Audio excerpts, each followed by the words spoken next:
Isang pinagpalang araw, Peninsulares. Ako si Leonor San Diego, nagmula sa Bachelor of Early Childhood Education, first year. Sa aking presentasyon ngayon, ating tatalakayin ang filosofiya sa buhay ng mga estudyante sa Bataan Peninsula State University, Dinalapihan Campus, at kung paano ba nila ito maisa sa buhay sa kanilang pang-araw-araw na gawain.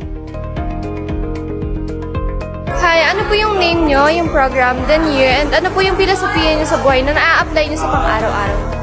I am Chanting John A. Concepcion from BEd 2A, and my philosophy in life, if you can dream it, you can do it. Dahil kapag may pangarap ka, magsusumikap ka. Tulad ngayon, nag-aaral ako ng mabuti para makuha ang aking pangarap. Yun lang. Salamat. Thank you po. So, good morning po ate. Ano po yung name niyo po, yung program, then year po, and ano po yung filosofiya niyo sa buhay na na-apply niyo sa pang-araw-araw na gawain?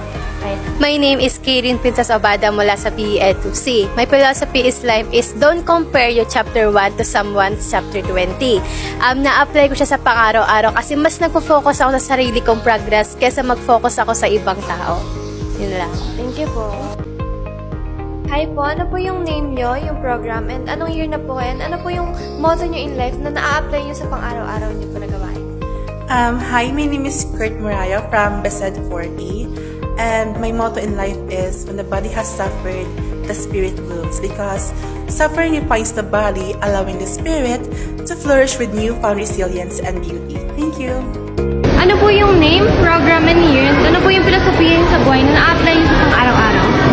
My name is Ken Vincent Diaz, BESED 3. And yung philosophy ko is at the end of the day, just a bad day, not a bad life. Ginagamit ko ito dahil kulare may problema. Kapag may problema ako, or masama yung malas ka sa isang araw na ito, hindi siya hindi siya bad life siya. Ano po yung name nyo, yung program and year, and ano po yung filosofiya nyo sa buhay na na-apply nyo sa pang-araw-araw? Ako si Charles Ibasco, BESED Math 2. Ang filosofiya ko sa buhay is, time is gold. Bakit? Kasi time is gold. Importante yun sa pang-araw-araw nating pamumuhay. Example is yung sa pagpasok sa school. Siyempre, mahalaga yung bawat minuto na natin para hindi tayo malit sa klase. Ganun. So, ano po yung name nyo, yung program and year, and ano po yung filosofiya nyo sa buhay na na-a-apply nyo sa pang-araw-araw? Ako po si Sean Ray Tamayo, and BESED Math 2nd year. And yung philosophy ko po is don't allow others to try to change you, because you can live as you want, you may live as you want, because the wishes and demands of others don't control the way you live your life. But be conscious or be aware of the consequences of your actions, and ma-apply mo siya sa lahat ng gagawin mo, lalo na kung wala ka iniisip na ibang tao, ay magagawa mo ng maayos yung mga bagay na ginagawa. So, good morning po. Ano po yung name nyo, yung program and year, and ano po yung filosofiya nyo sa buhay na na-apply nyo sa pang-araw-araw? My name is Anthony Fernie Tolentino, and I'm from BESED Science, second year na po, and ang filosofiya ko po sa buhay is failure is part of success. Kasi kapag may ginagawa tayong mga bagay, syempre hindi naman laging perfecto, nagkakamali tayo. So yung pagkakamali natin, siya yung magtuturo sa atin na itama yung pagkakamali natin para in the future hindi na tayo magkamali. So yun lang po. Good morning po. My name is John Ian Manuel from BESED Science 2B. Ang philosophy ko po sa buhay is, when life gives you lemons, you make a lemonade. So, paano ka nga ba nagagamit yun? Kung anong binigay sa'yo, gamitin mo na siya to its fullest, or i-maximize mo na siya. So, kung yung katalinuhan mo, ganito na siya, i-maximize mo na siya kasi posible mo pa itong mapalago.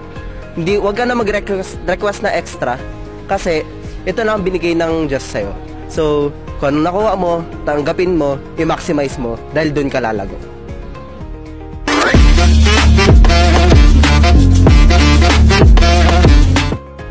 Naniniwala ako sa kasabihang, to deny what you have chosen in hardship is to deny its meaning in joy. Na-apply ko po siya sa buhay ko since it's better to be consistent kahit may hardships than to give up.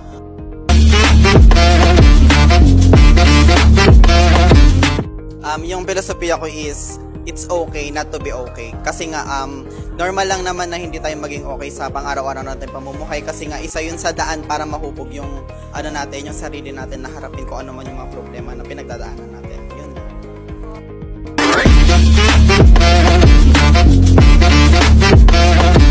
When the time is right, the Lord will make it happen. Ina-apply ko po siya sa buhay ko by waiting for the perfect time. Lahat naman po ng bagay na may perfect time na inilaan po para sa atin ni God. And as someone po na may control sa buhay ko dito, ginagawa ko lang po yung best ko araw-araw para po sa ikabubuti din po ng future ko.